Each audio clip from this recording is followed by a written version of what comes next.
aba ede Abadae KASE3 so we wani kroche resi ya ohene santemo ehwe bi Mothers TV as wuti enso a Mothers FM eso abefo tenten firi kese no so ntrodo ene ntrada so mpitiripi ene mpatrapa eso Facebook ne so Mothers 102.7 Accra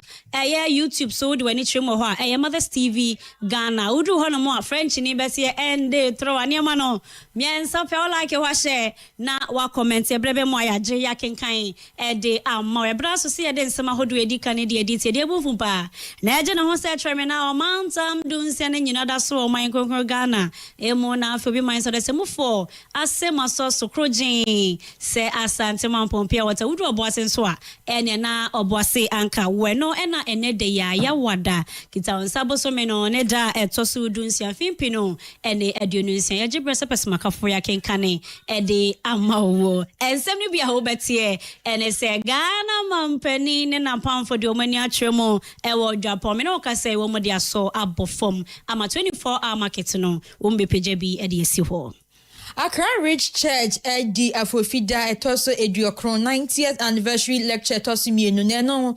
na Ghana mampani abedi etire Professor Jane na Nopoko Ajiman edi nsem bia tudwane nara ese asori no emua ewo mputu emu yedi ani betremu enu adoman Ghana yemra shebedwa fie mentime wanse kakra ma ne homene so emedom kuma wonom epie ye free eye emra shebedwa fie na nyina akwakoye enhyehyɛ ya hodo bi akoso mobo enyo so ebedom asiko edi amawo enewie sanso ena nwura da ye kase aba hodro mu ye de somodia na NPP mabi asori waka edi eti atrefo panyi edema eye NPP ora Justin Frimpong kodua na prempren de empanifo dodo na so na chese wono a no meneko eniti empanifo enta na chi ensempi no akadi aboboso yi ho ena enewie ye gebra kenkan de amawo mamenkanfo KASE3 Ghana Limited and Farmer Sasaproji ya ne border from opasase amansontwe bi ani ho ye nkotoma nipaduna omeye Mike untie masemi bi mameni ade de awadama na wodi wani atremo ewo KASE3 Ghana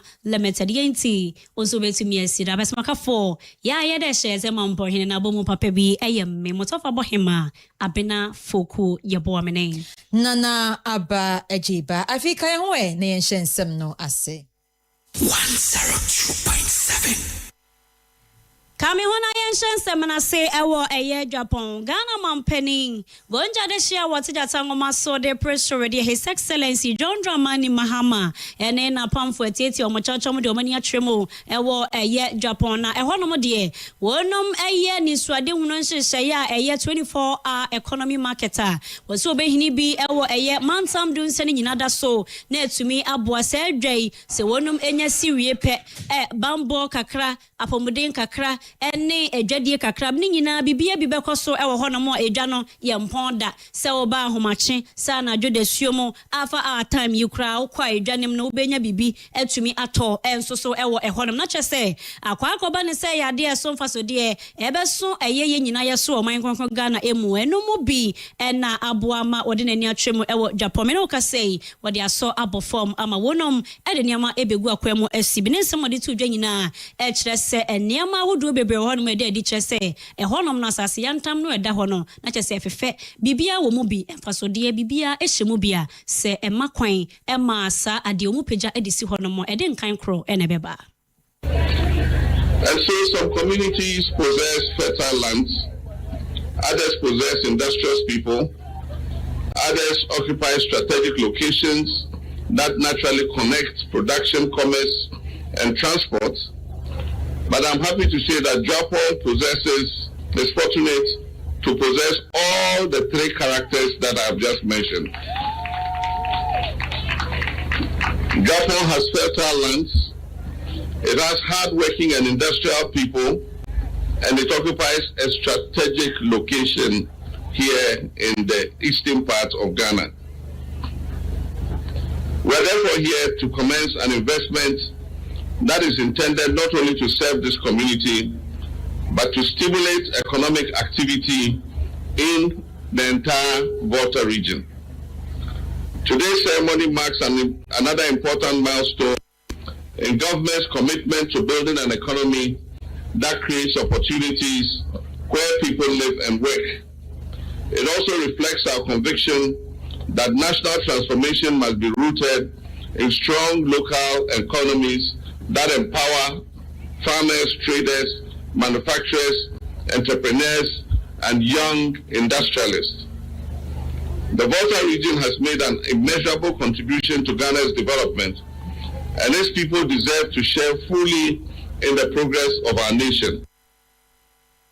Trese akwa ya dia ebeso dodo na so ewo ehonom na yenso afo a wono so ehwe ma hodo so ensem de wani twemu ewo noton abaton pesio no so a wono enegina mu se wono memra hyebedwani mekasa dia fa onemunyafo Samuel kujeto ablakwa ne ho ono so ene nsɛmtwafo di nkomo se eye wonom enigye bebre ne ahodwiri bebre se mampani mpo twetwa nani watwa nani aso wo momensi ne so obepagya de ente se e de asi honom wo benya eso emfa so se ibotwo. Very proud moment, and we are grateful to His Excellency John Dramani Mahama for continuously prioritizing our district. As you know, we are the gateway to the Volta region. You go through North Town first before you enter any other constituency. And Japan, the selection for this market is a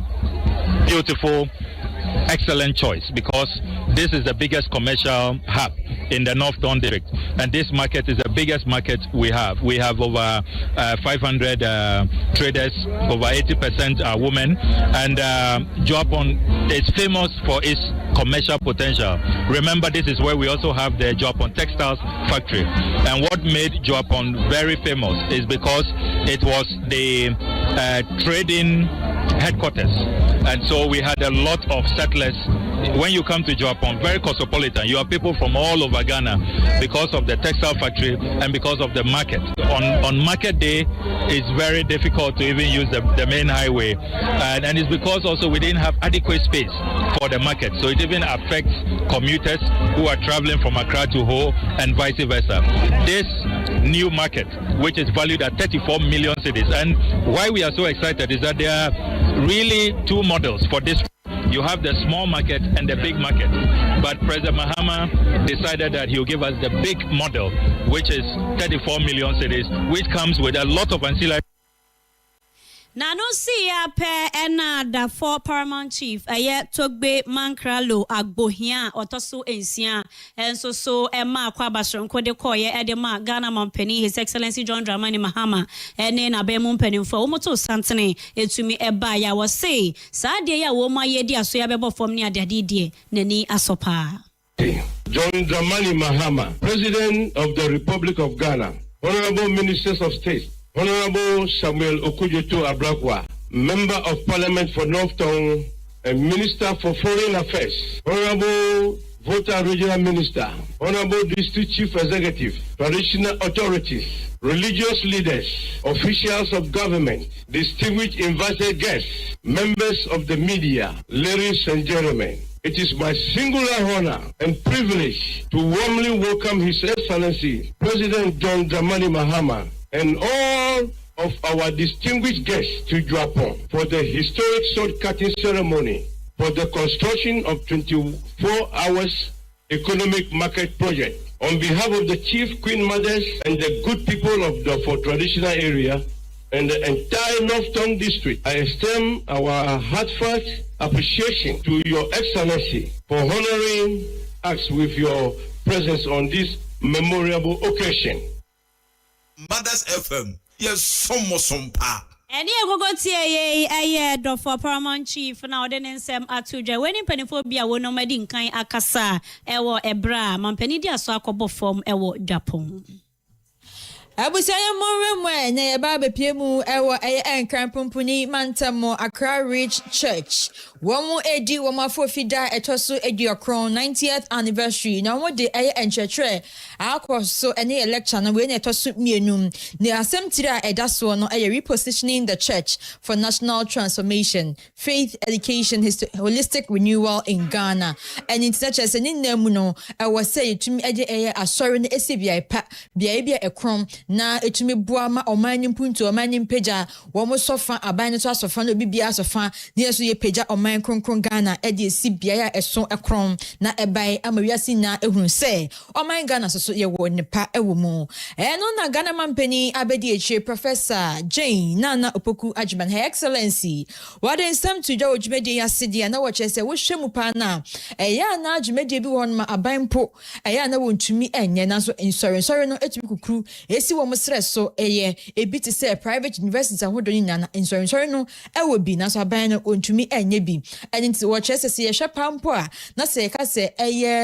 insori ni na wo nka bomu Christian Council no wo mo ka bomu esi suapo ahodo laboratories ahodo ewo manga ni wo say ebie mo nka batem ekọ nchichiri ewo wiase fa na bibia e do manga ni wo say mantem din se nemu dia bomu se sorry no enye fedi agrokra ebeboa amantokuntokro bia ewo aban enwuma mu no nyina ebesisi na nka Ghana yemtumi enya impeja ese na efata. I ask myself those questions. If the state that holds the public purse is finding it so difficult to set up private universities, how much easier is this going to be for the churches? Where will they begin? Are they going to begin by training staff?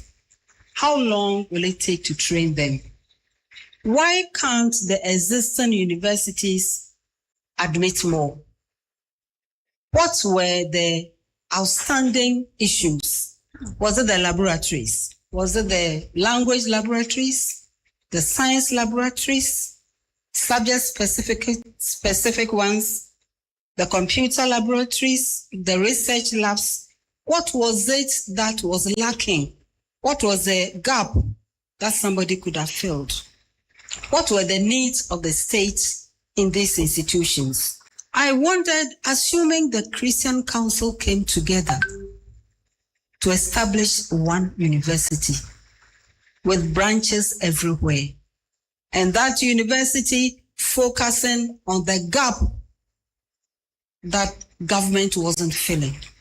Should it build hostels, lecture theaters, discussion rooms? What were the gaps? Mothers FM, yes, some pa. And in Ghana mampani Abadae Professor Jane Nana Opoku Ajiman Her Excellency and the same na to Jaraboko PM Accra Rich Church 90th anniversary Jumedino Asset.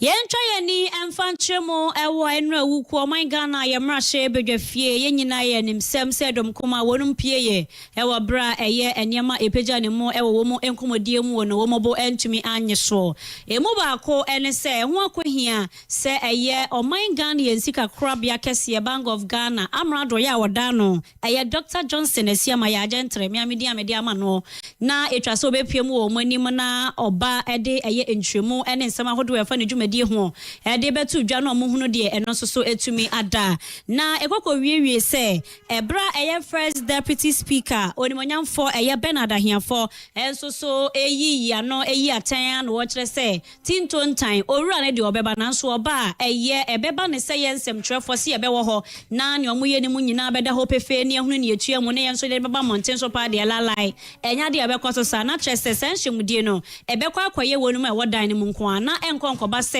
ensem trefo enso ba bepiemu ewo asie bi eno ne nam so amadom kuma wo mo bo anyo so wo mo yese ne sade wo mo epie ene ensem trefo ba betwetwe nkoma wo mo pie ye ena eye ofosia yire bi mra so bedwane ye wura kwadwo ponkroma ejina o manam mu ekasa ye etrese se mo yesa entwa ye kopem se mresantini ena se kokoba ne se o mo de bibi beba sikasem totoye ne ade a ye biemu mo bi ehunu bi na ye den ena we nko ade mo ya mana kwakoye se boa bi na mo de hye baby eno de mo yesa enye ne sa ni twase mo ye no. The framework that is being used and the risks in the framework, because now they are compromising the reserve build-up strategy of the Republic in their bid to mobilize more forex to keep the currency at a particular level. And as a result, the continuous reserve build-up strategy of the Republic is now suffering, may I say, the opportunity cost of what the original domestic gold purchase program was. We've also been asking questions about how much they have injected. They know that in the answers they've provided, they have deliberately cut off the timelines. Questions as at April, they are answering backdated answers to 2025, not to provide the latest numbers. And they know that the follow-up questions will come. And so they are on this exercise to ensure that the media does not cover what is happening. We have further questions on extra losses that the central bank is incurring. You recall that recently, when the Bank of Ghana accounts came, instead of complying with the act to lay it before Parliament, they have still not done it. They invited you here, and they invited NDC party members and members of NDC caucus to come and announce an understated loss to you here. The finance minister has still not presented it to Parliament. We are observing more losses that are happening there, and they know the governor will be requested to answer, and he cannot lie.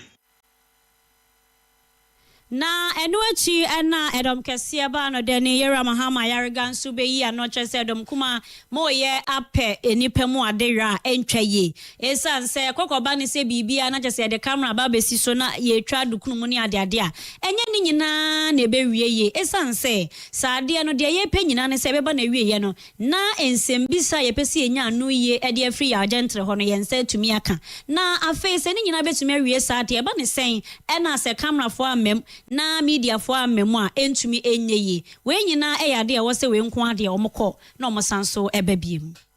And they said we have set the precedent by inviting the media to participate. The last time we invited the governor to answer questions regarding the cost of the office building of the Bank of Ghana. And so because we had said that, President, at all times we must allow the media in. Now said, it is up to the committee to decide. Because if you read our standing orders, it says in order 266 that meetings of committees, and the committee of the whole is also a meeting of the committee. So it says that proceedings of a committee shall be held in public except otherwise determined by the committee. So I asked them to convince the entire committee to want to sit in public. But if you don't convince the entire committee to agree to sit in public, you cannot force the committee to sit in public. And they walked away. They couldn't convince the committee to sit in public. They rather opted to walk out and abandoned the question. Meanwhile, the governor himself knew that there would be journalists. So his answers are actually captured in a press release. Mothers FM, yes, some pa. Majority leader Yera Mahama Yaragan na yikokoti yeno. Ewusiafo yanto aso anye ginemu ewo NPP wo mu ensensem emu enwada de somo ye kase abo mu se enye obowe mu ewo amanyeko NPP mu a ebi mu asori wakanye na ne se owura Justin Frimpong Kodua na General Secretary edema eye NPP amanyeko no mo kire se enya de metumi no aye adwuma ntitinto ntan ebe ya won fan krata emmanefo na adwuma ento wonom esanza wo hwe amanyeko mu mpempem wo mu eto aba na abato na nkebe anka travel allowance eduane kakra na ediama delegates say womo enfa ntoto bibi kakra enfa enyi na metumi nya ahomka bi edi ato aba no ama bibi bia akokama kama senya ebre bi no na womo eye no nanso so oye trafo yi eba ya ne de wonya ne sa enfa ema womo a empempem no sa travel allowance ne eduane sika kakra de ma womo nyina no watwem wanfa ma womo wo kire say woni madwuma no so impo say eye ade party no womo ho akire womo mpo a womo delegates de womo asade ne say womo metumi aba support party no esumo ewiemo nsuomo ehaimo baby bia womode womo ahofama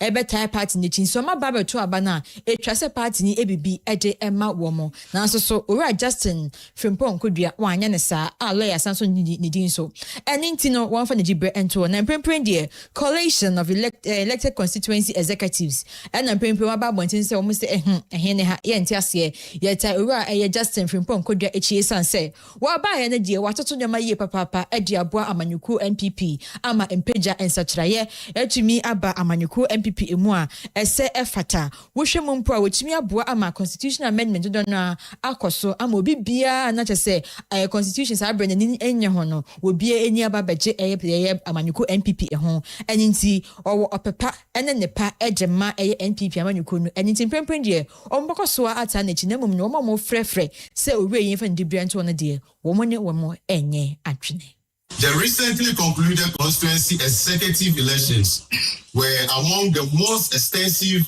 internal electoral exercises over undertaken by our party. These elections did not organize themselves. They required security deployment, electoral officials, election logistics, election materials, operational coordination, payment of allowances and stipends, national supervision. All these responsibilities were fully financed and coordinated by the National Secretariat under the leadership of lawyer Justin Kodia Frimpong. That is leadership. That is administration. That is responsible stewardship. On the issue of transportation, food, and TNT, much has been said about transportation, food, and travel allowances. Let us place the facts on record. During the presidential primaries, polling station, and electoral area elections, delegates received no transportation, no food, and no travel allowances. Enti we empanyimfo ni bia wo mpempre wo mo eta ora Justin Frimpong Kodechi e wo nyedwumedi a wodi no emu. Yana no mama ya tie ase se eye nsemoni nti e na ye chedi nti nipa ye bia woni din no sanso na ba bia obia free ete enso e wodin na edin kasoa no otia eya ade ne ba wadwim na o ehode awudi sem na kro no sem ne ade na so ni nyina no e bia na enye sa se bi ye kwan nsu igasa otokra BBC pe yes o kasoa na je se din no akwa ya ade a ada ho no mo ansemone e bata ho pa eye na se ne e be ye na empenimfo betu we no ase no e na eku aye frɛ won se Dollarman Roofing Enterprise omo yedwumakuo na wo mo atumi aye frɛfrɛ kɔbɔ eye bo ye bi o ma organize football gala de ama wo mu omo kaso nyina adwadifo we de omo de obia kan ho bi se mo amolodi mo nso so akere se abatoafo na nkwanse ne ade ahyenkafo ene obi oka ho bia e na akere se omo de omo enyina ehye mu a eno eye tournament a wo mu bose ne be ya enka bombedi hini e wo kaso na afi no edin bo bebrebe no ya dan no everybody no etumi aba papa na owura Yakubu Idris o ne gina eye adwumakuo nenemu e kasa ya nensemode baye to me make say memoa ha kaso ase ne de eya na wo ha no ma wunhunu sa but yetini wo news ebi wo kra na bibi wo esi wo bleku kra na mo de ahye kaso a ha wutu se nema ne bi wo na emutwe e wo kaso aso bet kaso na eye the main way a wo ba wo be hu se o importem ha ntina ya wo use kaso no bet aha ni eden fo ha de bet nema ne bi wo ha na enya ha na esi but because of say o de no use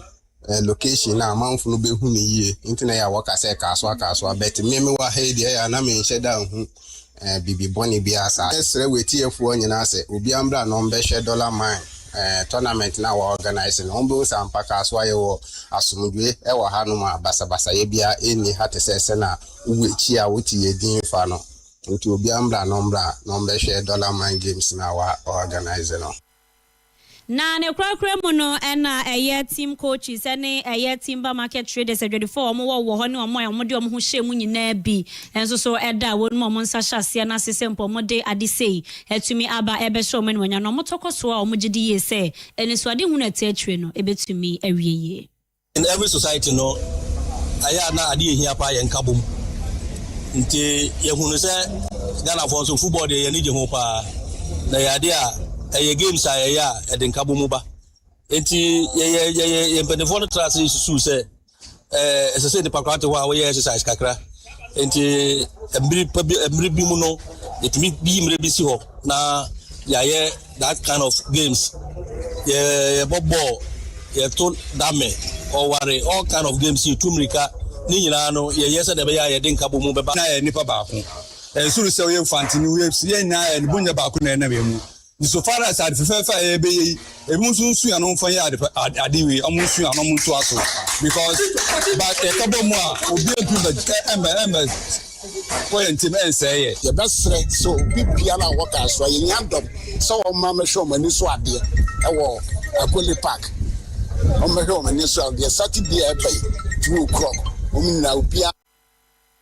Abisiafo yemfimu ewo kaswa ne emomremu ewo Ofanko highway no eso yedu honom dia enya akwanhie bi asiye ewo honom na oboremu abefo ntentanfidie no so na chese akwanhie ne sinesi bi efa koye ne de na chese Toyota Vitz driver no ena mprempren dodo na ebo na abaso se o waya de wa ma wo bia mu na so ebe wi ase ne de na chese sa na wonu mom ena akwanhie ne kofare ba nyina efiri ne sanse hwinhwinhwam wo yi afa ho na chese tipa track na edi nanim no eno no eyi afa ho akodi tipa nanim na so ankwanko yeyi ama tipa no ebo break no ene ma tipa ni mom emuni fa so a ade aya kwanhye ebaye na ne nisantem edi ho adanse sei ena dia ma ne bo no ebaye na dunu se na de na ye ntini ahwe ana foforo no so ba enti ohu ye no wo se cars na ba no o de omu obirika enti o throw down na vit no placement into one to me smart and the break na apply na or bunch I feel no be any or break in serious until last week they could be baby I start to run on a question and the one see as police for no buy a better your man or don't mean in cry. And we're trained so na NTTD police commander Achimota Mile 7 Abubakar Bawa one so at the ensem to January chemu say a reckless driving and na chese a Vitz driver no na say warrior e wo kwan so and prempren social media for ehunu aseke ehu ase kire ehun ne kan prempren wo mo chese onumum e no ye hero na mum no wono e na chese we reckless driver license nimpo won sheda enibi. It's just a reckless driving. Preliminary investigation shows that the Vitz driver drove recklessly. Yeah, that's the actual thing. It's not that the truck driver failed the brake and the Vitz driver tried to. No. It's not that. It's about two months now. Clearly, his driving license. He's using a temporary driving license. Ne krakra and a truck driver akwenhye esi ye e wona nioma ni butuye wona so e de ensem sei e ne twato e mayen ko enye na ko mi feel break ono ofa ye team na one team mpie no te ka me bompa no na speed won te 10 no enye na ko se break na ma feel me ko amom na ma force atwe handbrake say me tie be pai kura na mankum obi a mankum azen bia city me twe handbrake no original break so na nyame boy nyina na say bia obia moja bia mpie ojuwo because tomorrow do we say 4 days nyina no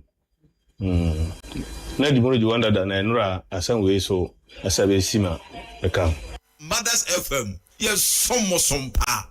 Enta we say for truck driver na tell say enam so ono so ehwe yama akwenhye ensi ni ka na butu ye de na so guso ete enkwam no ne ene kokoti abusa ebegina so ne de Abadae kase ni na esi ede amawo ewo hasei KASE3 Ghana Limited wa madama ena awie onpeja ye hunu dwam esom wosompa tena ebe wankona ene piapia ene ne egum ema yen apesemakafo awie eyemme